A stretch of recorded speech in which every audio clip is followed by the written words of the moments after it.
La necesidad de leer la Biblia de forma teológica es porque esta es sin duda una de las mejores formas de conocer todo el consejo de Dios.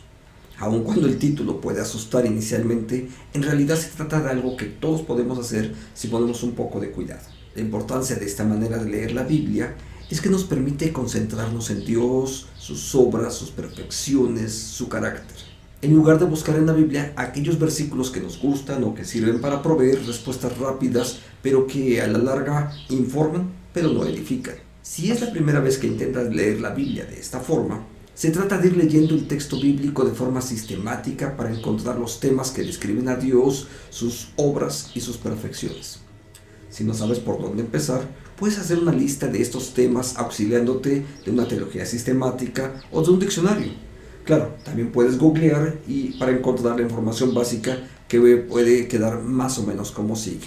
Por ejemplo, podemos hablar acerca de Dios y esto significa describir la descripción de Él o la teología propiamente dicha, la revelación como el conocimiento de Dios, la humanidad, el pecado, o podemos hablar de Cristo, es decir, eso es cristología, y quizás dentro de esa misma temática podemos hablar del Espíritu Santo, de las realidades espirituales y sus obras. Entonces estamos hablando también de la salvación, la iglesia, las doctrinas sobre las últimas cosas, en fin. Esos son, digamos, los grandes temas de la teología. Las perfecciones de Dios podemos dividirlas incluso en dos partes, es decir, los atributos o perfecciones que solo Dios tiene, y también podemos aprender sobre los atributos que por su obra regeneradora en nosotros nos son comunicados y los podemos practicar. Esos últimos son muy importantes, ya que de ellos se deriva también el quehacer mismo de la iglesia. Entonces, cuando hablamos de atributos incomunicables, estamos hablando de lo que es Dios en sí mismo, es decir, su aceidad. Él existe por sí mismo, pero también podemos considerar la inmutabilidad, la infinitud, la eternidad de Dios, su inmensidad, la simplicidad, es decir, que Dios es uno solo, su omnipotencia, su omnipresencia, omnisciencia, omnivolencia. Todas estas palabras suenan tal vez un poquito complicadas, no forman parte de nuestro lenguaje común, pero es parte de lo que forma la enseñanza bíblica acerca de las características del ser de Dios, que Él es Señor, que Él es recompensador. Y del mismo modo podemos hablar también de los atributos que por su gracia en los creyentes nos son comunicados y que entonces nosotros podemos vivir. Estos son conocimiento, bondad, amor, santidad, justicia, misericordia, verdad, soberanía, voluntad, ira, humildad. Todas estas cosas son parte de lo que nosotros también podemos vivir.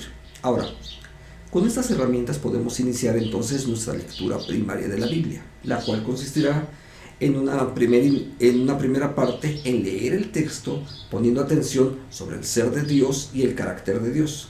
Para ello lo más conveniente es ir marcando paso a paso todos los temas que se refieren a Dios, a Cristo, al Espíritu y a la revelación de Dios. Es preferible iniciar nuestra lectura con un texto pequeño, por ejemplo, la epístola de Pablo a los Tesalonicenses, para ir adquiriendo cierta habilidad. Podemos leer el capítulo 1, por ejemplo, y entonces ir en el capítulo 1, ir señalando todos los textos que se refieren a Dios y darle un cierto color, por ejemplo. Y después otra vez el capítulo 1 y marcar ahora todo lo que se refiere a Cristo, o lo que se refiere al Espíritu, o lo que se refiere a la revelación.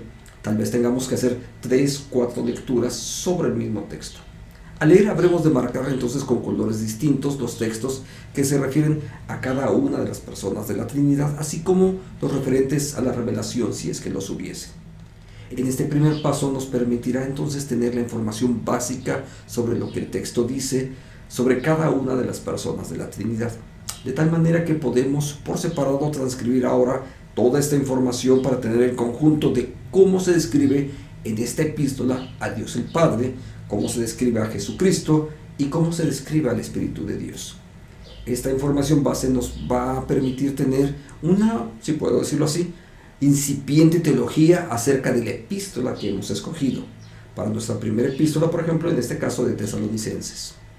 Para continuar con nuestra lectura teológica, intentaremos sistematizar la información completa que la epístola nos ha provisto sobre Dios o sobre Jesucristo y el Espíritu, de tal manera que podemos hacer un resumen de lo que este texto en particular nos enseña sobre quién es Dios y sobre cada una de las personas de la deidad.